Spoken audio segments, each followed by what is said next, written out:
Imagine this. It's before sunrise. The harbor is locked down. Cannons are aimed at the water. Enemy forts line the shore. And an enslaved man calmly walks onto a Confederate military ship, puts on the captain's hat, steals the entire vessel, picks up his family, and sails straight through enemy checkpoints using the correct signals. Then he hands the ship to the Union Navy and says, essentially, "I'm free now." That man was Robert Smalls. And if this were fiction, people would say it's unrealistic. Robert Smalls was born enslaved in 1839 in Beaufort, South Carolina. He grew up in a world where black intelligence was exploited, but never acknowledged, where learning too much could get you punished or killed. But Smalls had something that doesn't show up in history books enough. He was observant. He watched how power moved, who gave orders, who was careless, and where systems relied on routine instead of thought. That would matter later. The job that put him near freedom. As a teenager, Smalls was sent to Charleston, a major Confederate port city. There, he learned maritime work and eventually became a skilled sailor and pilot. During the Civil War, he was assigned to the CSS Planter, a Confederate transport ship that moved supplies and troops around Charleston Harbor. Smalls didn't just do the labor. He learned everything: the routes, the signals, the timing, the guards' habits. Because systems feel strongest when they repeat themselves, and repetition creates blind spots. The plan no one thought possible. By 1862, Smalls noticed something dangerous and useful. The ship's white officers routinely left the planter at night, trusting the enslaved crew to keep things running. That trust wasn't respect. It was arrogance. So Smalls made a decision. He would take the ship, sail past Confederate forts, pick up his family, and deliver the vessel to the Union Navy. If he failed, he wouldn't be arrested. He would be executed. Still, he moved forward, because waiting had never freed anyone. The Escape, May 13th, 1862. Before dawn on May 13th, 1862, Smalls put on the captain's uniform and hat to copy the officer's silhouette. That detail mattered, because oppression runs on symbols. Smalls navigated the planter past multiple Confederate checkpoints, using the exact whistle signals he had memorized from daily work. He picked up his family and the families of other crew members who had been hiding nearby. Imagine the silence on that boat. One wrong signal, one pause too long, one suspicious glance, and it's over. But Smalls stayed calm. The ship passed every fort. Then it reached the Union blockade. Smalls surrendered the planter, along with its cannons, supplies, and detailed intelligence about Confederate defenses. He didn't just steal a ship.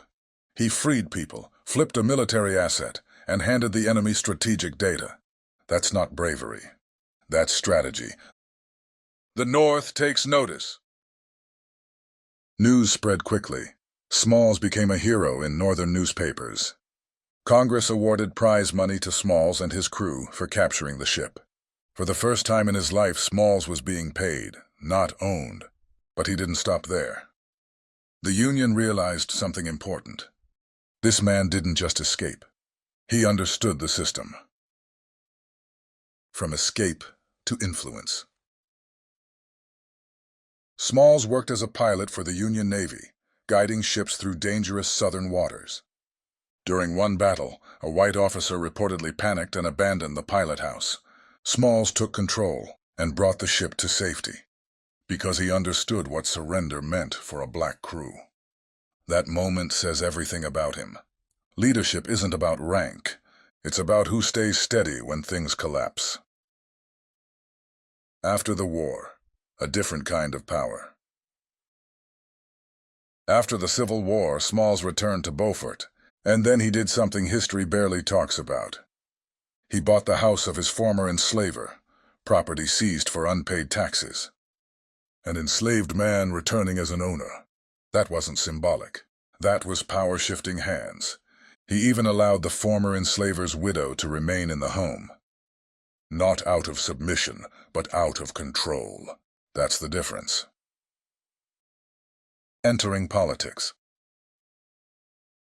During Reconstruction, Smalls entered politics in South Carolina. He helped rewrite the state constitution. He pushed for public education, civil rights, and equal access to public services. Later, he was elected to the U.S. House of Representatives. Let that land. A man who once could be killed for knowing too much was now writing federal law. And he didn't waste the position. What he fought for. In Congress, Smalls focused on infrastructure and access. One of his major battles was fighting segregation in public transportation. Because transportation is power.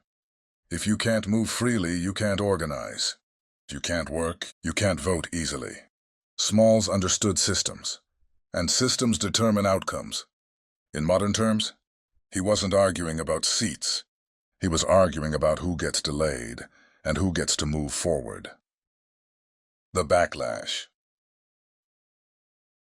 As Reconstruction weakened, white supremacist power returned. Smalls was targeted with false charges and political attacks, not because he was corrupt, but because he was effective. The strategy was simple: drain his energy, drain his money, drain his credibility. It didn't always work, but it slowed progress. Eventually, Reconstruction collapsed. Federal protection withdrew. Jim Crow rose, and black political power was deliberately dismantled. How history shrunk him. For decades, Robert Smalls was remembered as the guy who stole a ship. Not as a lawmaker, not as a strategist, not as a nation builder. That wasn't accidental, because if people understood what Smalls really represented, they'd have to accept an uncomfortable truth. Black leadership didn't fail in America. It was removed. Why Robert Smalls matters now.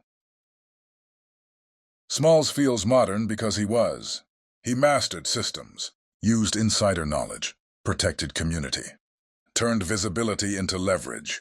Freedom to him wasn't just escape. It was control. Robert Smalls didn't ask permission. He studied the rules, waited for the opening, and moved when it mattered.